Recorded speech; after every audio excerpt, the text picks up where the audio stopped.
La fibre patriotique exprimée par les femmes au début de cette célébration officielle de leur journée internationale.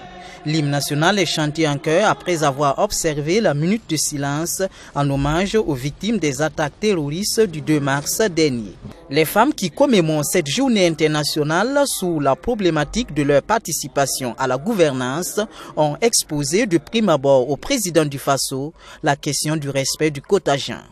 Le quota de 30% n'est point respecté. Et ça, comme je dis, c'est notre talon d'Achille.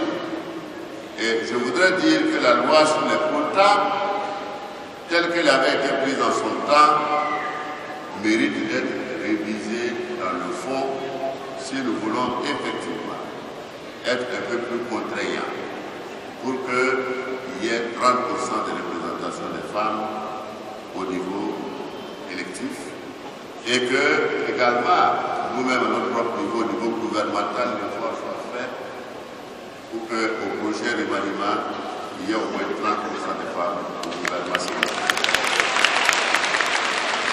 Je voudrais en tout cas prendre l'engagement que si nous faisons un remaniement, il en sera ainsi pour que nous soyons conformes à ce que nous avons dit. Le président du Faso a également pris l'engagement devant ces femmes venues des 13 régions de rattacher le fonds d'autonomisation des femmes à leur ministère de tutelle. Il promet également l'augmentation du budget du ministère en charge de la femme dès 2019.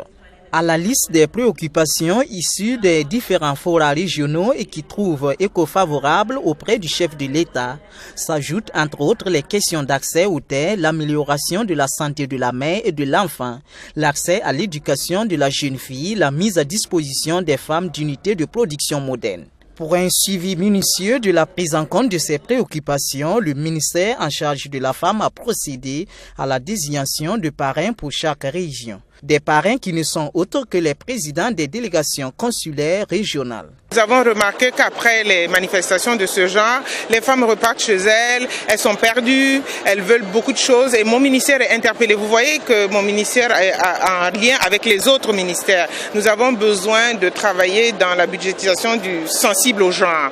Donc il était bon pour nous de demander de l'aide à ceux qui avaient la compétence.